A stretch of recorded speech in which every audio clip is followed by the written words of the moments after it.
Hey everybody, what's up? It's your girl Bondi Blue and I am back for another recap review with spoilers. Bird Box. All right, I watched Bird Box last night. Me and my husband, he kind of fell asleep, but I stayed up for the whole thing. It had me on the edge of my seat the entire time. Perfectly written, directed, like it was really put together very, very well. I enjoyed it, and I am not a apocalyptic movie type chick. Okay, I don't like being depressed, and things like that tend to depress me because that is something that can actually happen, and that's somebody that has went through like a disaster that ruined an entire city. It's, you know, it hit too close to home for me. You know, the streets rugged with dead people and shit, like, you know. I don't even feel like going through that. But I watched this because everybody on social media was talking about it. People were creating memes. I mean, we was really talking about this shit. So I was like, okay, I'm gonna watch it, and then if I like it, I'll talk about it. And I liked it. So, like I said, set in modern day California. At first everybody saw it happening in Russia and in Europe. They saw this epidemic of people just killing themselves like crazy, and then it carried itself all the way here to Sandra Bullock's doorstep, y'all. Her and her sister, who is y'all, I forgot the sister name. I don't know, how can I forget this woman name, because she played so much stuff. So Sarah Paulson. Okay, Sarah Paulson plays Sandra Bullock's sister.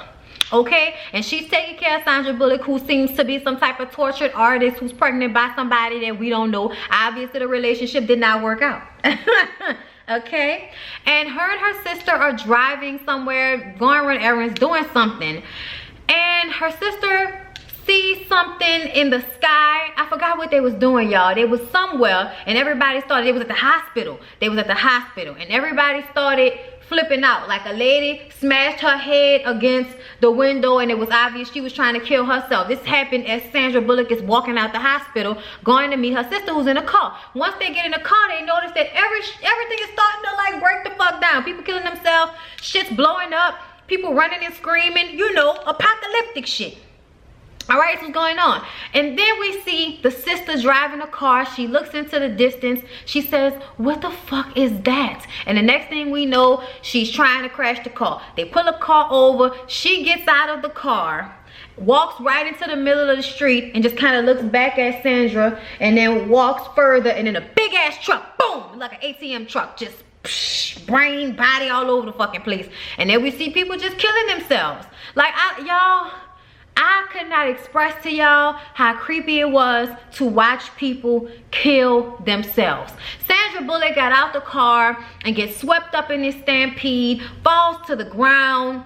Then, like this, it's on a corner, there's this really large, beautiful house, and there's a guy who is John Malkovich. John Malkovich's wife runs out the door to help pregnant Sandra Bullock. Okay, he's like, leave her out there. He don't give a fuck. Okay. As soon as his wife bent down to help Sandra Bullock, she seen it. And then she went and sat inside of a car that was on fire. I said, she's just sitting in a car, it's on fire. Then the shit blew up. I was just like, ugh. Like, oh my God. Just all in my spirit, that was just like, oh my gosh, she just sat in the fucking car like none of that hurt. I don't understand. Okay, so then we see some beautiful black man. Hold up, what is his name? Let me make sure. Okay, Trevante Rhodes. Trevante Rhodes came and scooped up Sandra Bullock and beats on the door until the BD Wong, okay? He owns the house. BD Wong was there. He invited the rest of them inside, and we saw the lady who came out to help Sandra Bullock. Oh, Lord. I couldn't help it. Her husband, John Malkovich, was watching through the window, so he saw the whole thing, and he was the one with the shotgun. Apparently, he was suing BD Wong because his husband was trying to create some monstrosity. He's a, you know, designer or something like that, y'all. It was just fucking terrible. So then they had, like, how many other people were in this house? Lorel ended up in this house. This older lady named Jackie Weaver. Who else? Rosa Salazar. Machine Gun Kelly was in it. I didn't even recognize that was Machine Gun Kelly. He better get his acting on. Okay, they were all in the house, you know, with John Malkovich and BD Wong.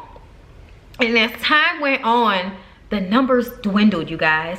So what happened first was the pregnant girl, Danielle McDonald. Her name was Olympia on the movie. I don't know why her name is the only one I remember, because her name was Olympia. But Olympia came in the house after Sandra Bullock and everybody, and they let her in because she was pregnant. And we're starting to figure out the craziness behind this whole situation. BD Wong has cameras all over his house. So he said, let's see what this thing is. So he sat down, they taped him up. He looks at the computer screen, watching it. Y'all, they had us so nervous while they kept going back to him and kept going back to the tape and nothing was happening. And going back to people downstairs. My nerves was fucking bad.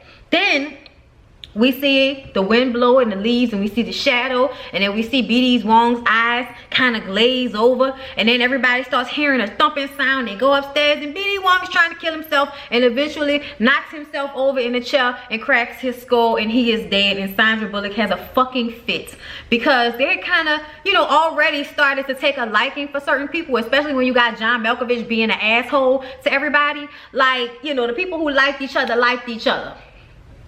Especially Trevante Rhodes, who's an ex-army man who just came back from Afghanistan. So he had training and knew what the fuck he was doing. And then Lil Rel had to hook up at the grocery store because eventually we started to run out of food and we got 2 pregnant women. And so we got to make us a run to the store. Thank God Lil Rel was the one that had the keys to the grocery store and had locked it up right when all of this shit started happening, okay? So they take their asses down to the grocery store, but it is definitely like the scare of your fucking life. First of all, they had to cover all of the windows with newspaper, so that means they have to drive without seeing everything, and it was drive without seeing anything, sorry. Then y'all, they're using the GPS, right? And you could hear him rolling because Trevante was driving. You could hear him, his name was Tom, rolling over the bodies that are in the streets. Just rolling over the bodies in the streets, y'all. And let me tell you another thing. This GPS was more accurate than any fucking GPS I have ever seen. Because I'm going to tell y'all right now, if I was running on my GPS and they told me to turn right here, usually they tell you to turn either a little bit before or a little bit after, and it fucks you up a little bit. But only because you can see, you know which street. But if you couldn't see, child, okay? But they finally get to the grocery store after rolling over hundreds of dead bodies, y'all. It was disgusting and depressing all at the same fucking time. Before they got there, like right when they pulled up, something was shaking. Y'all know whatever the thing was trying to get inside the car.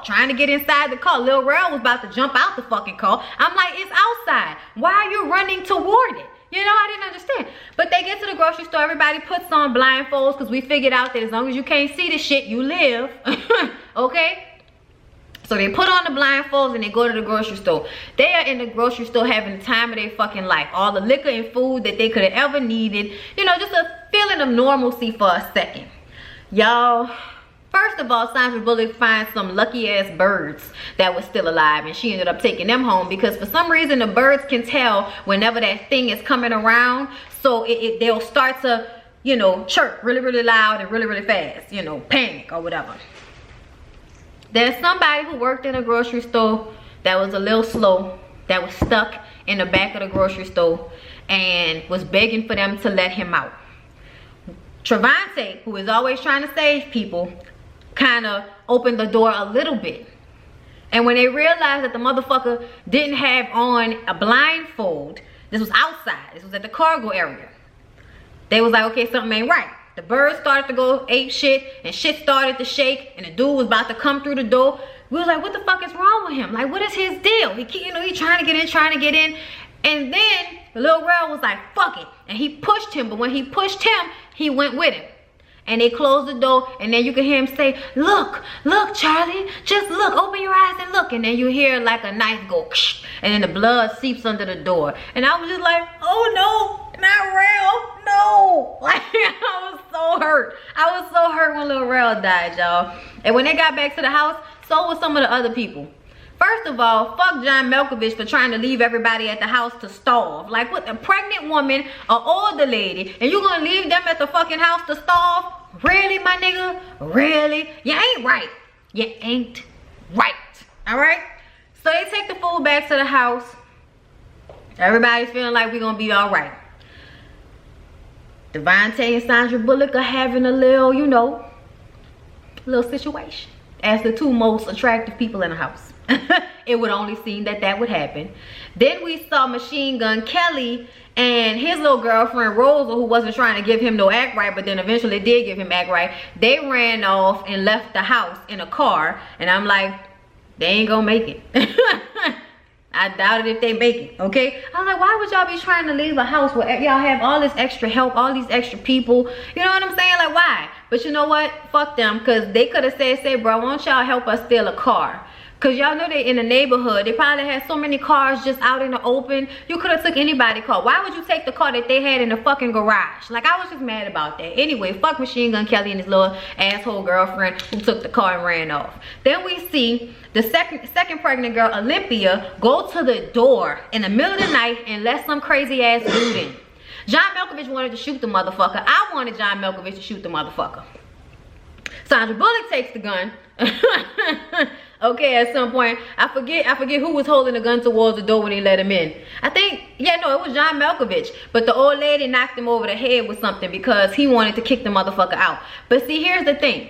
You can't be evil and angry all the time, because then people won't actually trust your instincts. John Malkovich was right about this guy. This guy, Gary, comes into the house like a normal person. The story he told was that a whole bunch of people grabbed him up, and because they was hiding, he's a businessman, they was hiding, grabbed them up, pulled them outside, and made them look at the thing. One of his friends ran and hit one of the guys, and he was able to get away. He didn't see it. I didn't believe that shit for a second. He just felt wrong. Then all of a sudden, everybody starts having their fucking babies, and water starts breaking all over the place, and Sandra Bullock is trying to be, you know, the strong one and all of that. And they locked John Malkovich in the garage because he was acting a fool. So while everybody is upstairs having their babies and the old lady's up there helping, Devontae is up there helping, Gary is downstairs flipping his fucking lid, okay? First thing that he does is pull out all of these drawings of the monster that he seemed to be, you know, drawing, you know, very manically, you know what I'm saying? Just like look like a fucking maniac or whatever. Apparently, I think crazy people, like people who are crazy in this society, when they see it, they want to see it. It makes them feel happy, and then they try to make other people see it, and then they kill other people. Just fucking crazy, right? So there's a dude, y'all. I just couldn't take it, okay? Takes the birds, put the birds in the fucking freezer, turns on music, okay? Opens up the garage door so that John Malkovich could get killed. The black dude comes downstairs, Gary's screaming, but they won't, I'm sorry, not Gary. John Malkovich is screaming at him, but he only takes the birds out the freezer. He doesn't let John Malkovich out of the fucking garage, which I thought was stupid as fuck. So then here comes Gary. Gary knocks him over the head, okay? Goes upstairs, looks at the babies, and then comes back downstairs and starts taking all of the paper they have on the windows off. Goes upstairs and starts to take the paper off the window too. When he does that, the first person to see was Olympia. She had just had her baby. She was the second one to have her baby. Sandra had hers first. Olympia sees it. Sandra's like, no, give me your baby, give me your baby, give me your baby. Like, she fought her for that baby, but she looked at it and she gave her the baby. Runs at the window, falls out the window, fucking dies. Crazy as shit. Just had a baby and threw herself out a fucking window. Then here come Gary. He grabs the old lady, pulls her eyes open and makes her see it. She had some scissors in her arm from cutting the baby's umbilical cord, stabbed herself in the neck. I was like, oh my fucking God. Sandra Bullock pulls the cover over her and the baby's head. John Malkovich showed up. That's what happened. I don't know how John Malkovich got in the fucking house, because the last time we saw him, he was covering his eyes. John Malkovich comes in there with a gun, but he got his eyes covered so he can't see anything, so he's just shooting. He shoots Gary in the arm, right? So Gary's down on the ground and he's bleeding, and him and John Malkovich for some reason make it downstairs somehow. I don't remember how they made it downstairs, but they made it downstairs. Eventually he stabs and kills John Malkovich. Right at this time, Trevante is waking up and he reaches for the gun. We don't see who gets shot. We just hear the gunshots and we see Sandra Bullock hiding with the two babies under the cover. Then we see Trevante come upstairs and oh my God, thank you God. So I'm guessing Trevante and Sandra lived in that house for the next 5 years, until they got on the radio and heard somebody telling them to come down the river. It might take a long time. If you have kids, y'all might not make it. We done lost some people, but if you hear the birds, just follow the birds. It'll take you about 2 days to get here. Sandra didn't trust the shit. She didn't know because it could have been one of them crazy motherfuckers trying to get you to see some shit, okay? But ultimately, they have to go to another house. This is something that they've become accustomed to. They put their blindfolds on, they got all their shit ready, and they go and they look at another house. They get what they need from that house, and they will go back to the house that they was in. They did this a couple of times, and one of the times you could hear the crazy motherfuckers driving around and shit. You know, you could just hear them. Oh, it was so beautiful and all of this shit. So eventually, when they try to go to a house to get the things that they need, them same people come back. And Trevante tries to save everybody and get Sandra and the babies to run out back while he distracts them. He was in the bushes, like he kind of fell back in the bushes. And then when the guy went to see him, he was gone. Because he was like, man, fuck it. Because he couldn't see it. He needed to see to fight them. And he needed to see so he could save, you know, save Sandra Bullock and the 2 kids who are now 5 years old. Boy and girl. Ain't even named the kids. Named boy and girl. So as soon as he cocked the gun to go look for the second guy, then here come whatever the entity is. He had killed everybody, and then here come whatever the entity is. He saw it, and before he killed himself, he turned, like you could see his eyes turned and everything. And he saw dude, and he was fighting it. He was fighting it hard. He saw dude, he shot dude, and then he put the gun under his neck and he shot himself. And we didn't see that, but we saw him put it right there. And we saw Sandra hear it and just keep running with the kids. She found another house. She got everything she needed, and then she started talking to the boy and the girl about what they were about to do and how they couldn't take their blindfolds off and needed to listen to everything she said. Just this really hard conversation she was having with them. And this is what we saw at the beginning of the movie. The whole movie, you were going back and forth between the 5 years ago and where we are now, because this voyage took 48 hours. I don't know how she did it. They had really come up with a fabulous system for this shit about going around without seeing. Okay, like they would have ropes tied to themselves so they would be able to get back to where they came from. They gave the kids bells so they would be able to make a noise until they found each other. I mean, it was okay, like it was some shit, y'all. So she gets on a boat with the 2 kids. She thinks she has enough. At some point they go through, you know, some type of rapids or something like that.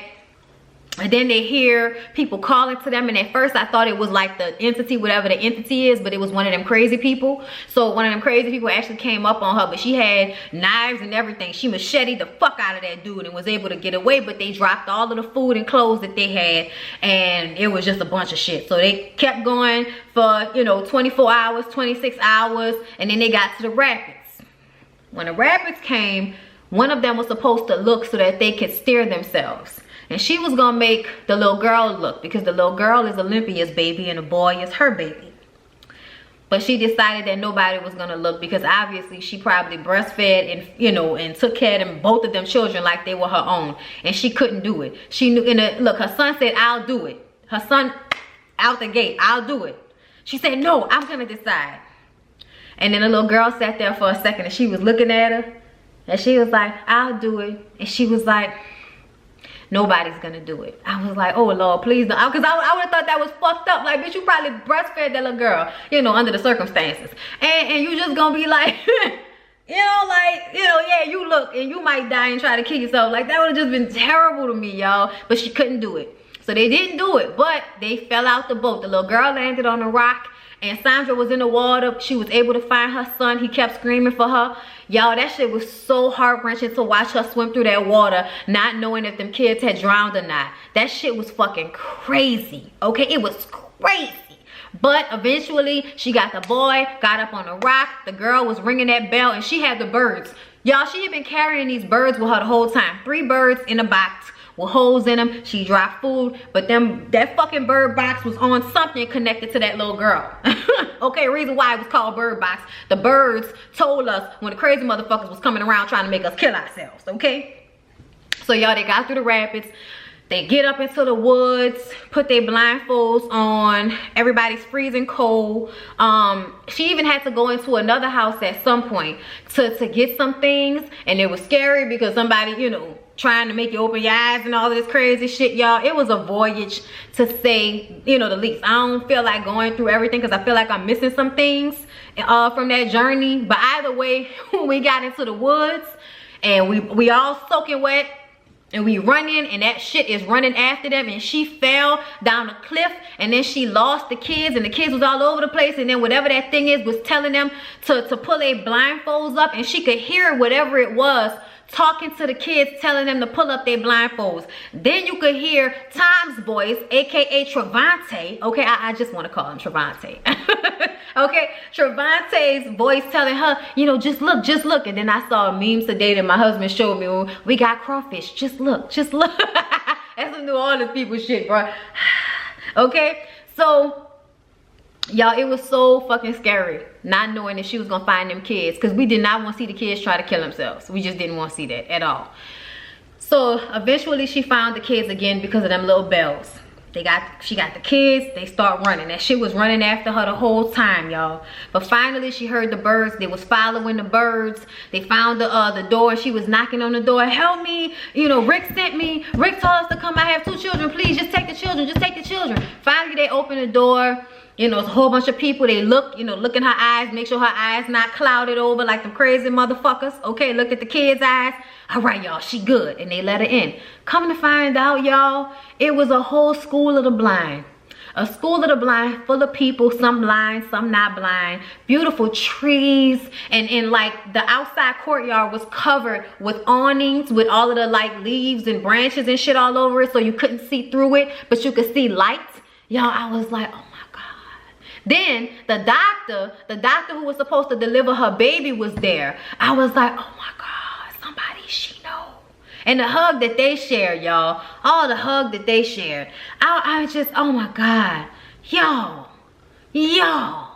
That movie touched my heart so much. It touched my heart so much, and it makes me feel like I need to have some type of survival instincts just in case. Even though I hope I don't never live to see no shit like that happen. Honestly, like I always say, I'd rather die with the majority. Like, I want to die with the majority. I don't want to be left, you know, to watch all of that shit take place and see the desolate, cold, naked emptiness of it all. And to kill all them motherfuckers who trying to make y'all see shit. Everybody needs to die. Okay? Everybody. I don't give a fuck. Burning you motherfuckers. Okay? Anyway, the show, movie, whatever, the movie was so good. Was so good. I enjoyed it thoroughly. I hope y'all enjoyed this recap review of it all. I hope this was enjoyable as I went through the whims of my mind, trying to remember everything that was so fantastical about this movie.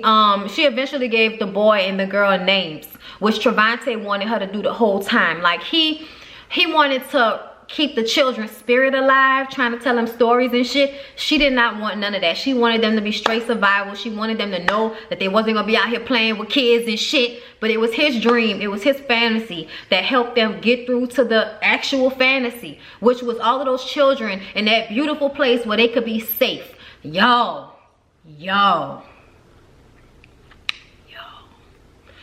Oh my God. She named the little girl Olympia. And I was like, why you ain't name her Cinderella? Like, she asked, like, what the fuck? And she named her little boy Tom after the black man who she was in love with. Y'all, that movie took me through some whims and some haze. Even during this review, I feel tired emotionally.